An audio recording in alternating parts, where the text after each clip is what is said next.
ನಮಸ್ಕಾರ ಸ್ನೇಹಿತರೆ, ಇವತ್ತಿನ ವಿಡಿಯೋದಲ್ಲಿ ತುಂಬಾ ಸಿಂಪಲ್ಲಾಗಿ ಟೇಸ್ಟಿಯಾಗಿ ತೊಗರಿಕಾಳು ಮತ್ತು ಅಲಸಂದಿ ಕಾಳನ್ನು ಹಾಕಿಬಿಟ್ಟು ಹುಳಿ ಸಾಂಬಾರು ಯಾವ ರೀತಿ ಮಾಡೋದು ಅಂತ ತೋರಿಸ್ಕೊಡ್ತಾ ಇದ್ದೀನಿ. ಹಾಗೆ ನನ್ನ ಚಾನಲನ್ನು ಫಸ್ಟ್ ಟೈಮ್ ಯಾರೆಲ್ಲ ನೋಡ್ತಾ ಇದ್ದೀರಾ ಒಂದು ಸಬ್ಸ್ಕ್ರೈಬ್ ಮಾಡಿ, ಹಾಗೆ ಬೆಲ್ಲೈಕನನ್ನು ಕ್ಲಿಕ್ ಮಾಡಿ. ನಾನು ಹಾಕೋ ವಿಡಿಯೋ ಮೊದಲು ನೋಟಿಫಿಕೇಶನ್ ಆಗಿ ನಿಮಗೆ ಬರುತ್ತೆ, ಮೊದಲು ನೀವೇ ನೋಡ್ಬೋದು.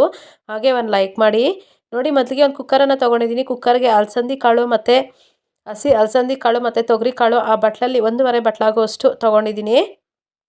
ನೀವು ಸಾಂಬಾರು ಇನ್ನೂ ಜಾಸ್ತಿ ಬೇಕಾದರೆ ಇನ್ನೂ ಜಾಸ್ತಿನೇ ಹಾಕ್ಕೋಬೋದು ಕಾಳುಗಳು. ನಾನು 1.5 ಬಟ್ಲಾಗುವಷ್ಟು ಮಾತ್ರ ಹಾಕ್ಕೊಂಡಿದ್ದೀನಿ. ಇದಕ್ಕೆ ನಾವು ಕಾಳು ಬೇಯೋಷ್ಟು ನೀರನ್ನು ಸೇರಿಸ್ಕೊತಾ ಇದ್ದೀನಿ. ಕಾಳು ಬೇಯ್ತಾ ಇರುತ್ತೆ, ಸ್ಟವ್ ಮೇಲೆ ಇಟ್ಟಿದ್ದೀನಿ. ಮತ್ತು ಅಷ್ಟೊತ್ತಿಗೆ ಒಂದು ಜಾರ್ಗೆ ಸಣ್ಣ ನೆಲ್ಲಿಕಾಯಿ ಗಾತ್ರದಷ್ಟು ಹುಣಸೆ ಹಣ್ಣು, ಹಾಗೆ ಸ್ವಲ್ಪ ಕೊತ್ತಂಬರಿ, ಇಲ್ಲಿ ನಾನು ಟೊಮೊಟೊ ಏನೂ ಬಳಸಿಲ್ಲ, ಹಾಗೆ ಹಾಕಿ ಮಾಡ್ತಾಯಿದ್ದೀನಿ.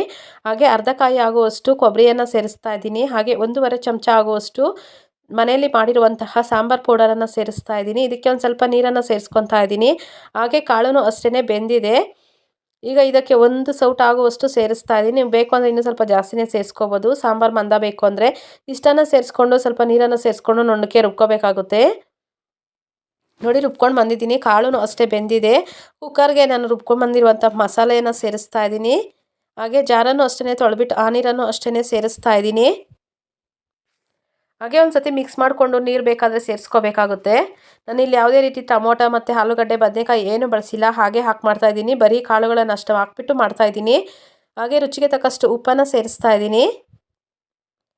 ಹಾಗೆ ಅರ್ಧ ಗಡ್ಡೆ ಆಗುವಷ್ಟು ಈರುಳ್ಳಿಯನ್ನು ಸಣ್ಣದಾಗಿ ಕಟ್ ಮಾಡಿಬಿಟ್ಟು ಸೇರಿಸ್ತಾ ಇದ್ದೀನಿ.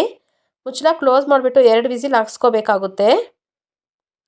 ಕಾಳೆಲ್ಲ ಬೆಂದಿರುತ್ತೆ. 2 ವಿಸಿಲ್ ಹಾಕ್ಸ್ಕೊಂಡ್ರೆ ಸಾಂಬಾರು ಹಸಿ ಸ್ಮೆಲ್ ಅನ್ನೋದು ಖಾರ ಹೊಡೆಯೋದೆಲ್ಲ ಕ್ಲೀನಾಗಿ ಹೊರಟೋಗಿರುತ್ತೆ. ನೋಡಿ, 2 ವಿಸಿಲ್ ಬಂದು ತಣ್ಣಕ್ಕೆ ಆದಮೇಲೆ ತೆಗೆದು ತೋರಿಸ್ತಾ ಇದ್ದೀನಿ. ಸಾಂಬಾರು ಅಷ್ಟೇ ರೆಡಿಯಾಗಿದೆ. ಕಾಯ್ತಾ ಇರುತ್ತೆ, ಕಾಯಿಸ್ಕೋಬೇಕಾಗುತ್ತೆ. ಸಾಂಬಾರಿಗೆ ಸಿಂಪಲಾಗಿ ಒಂದು ಒಗ್ಗರಣೆ ಮಾಡ್ಕೋಬೇಕು. ಕಾಯಕ್ಕೆ ಅಂತ ಇಟ್ಟಿದ್ದೀನಿ. ಇನ್ನೊಂದು ಕಡೆ 2 ಚಮಚ ಆಗುವಷ್ಟು ಎಣ್ಣೆ, ಅರ್ಧ ಟೀ ಚಮಚದಷ್ಟು ಸಾಸಿವೆ, ಹಾಗೆ ಅರ್ಧ ಗಡ್ಡೆ ಆಗುವಷ್ಟು ಈರುಳ್ಳಿಯನ್ನು ಹಾಕಿಬಿಟ್ಟು ಒಗ್ಗರಣೆ ಮಾಡ್ಕೊಂಡಿದ್ದೀನಿ. ಬಿದ್ದರೆ ಕರಿಬೇವನ್ನು ಸಹ ಹಾಕ್ಕೋಬೋದು. ನಾನು ಇರಿಲ್ಲ, ಅದಕ್ಕೆ ಹಾಕ್ಕೊಂಡೆಲ್ಲ ಒಂದು ಸತಿ ಮಿಕ್ಸ್ ಮಾಡ್ಕೊಂಡ್ರೆ ಆಯಿತು. ರೆಡಿಯಾಗಿದೆ ನೋಡಿ ಸಾಂಬಾರು. ಇದೇ ರೀತಿ ಟ್ರೈ ಮಾಡಿ ನೋಡಿ, ತುಂಬ ಚೆನ್ನಾಗಿರುತ್ತೆ, ಟೇಸ್ಟಿಯಾಗೂ ಸಹ ಇರುತ್ತೆ, ಸಿಂಪಲಾಗೂ ಸಹ ಮಾಡ್ಕೋಬೋದು. ಬರೀ ಕಾಳುಗಳನ್ನು ಹಾಕಿಬಿಟ್ಟು ಮಾಡ್ತಾ ಇರೋದು, ನಾನು ಇಲ್ಲೇನು ಬಳಸಿಲ್ಲ. ನೋಡಿ, ರೆಡಿಯಾಗಿದೆ sambar. Thank you for the watching.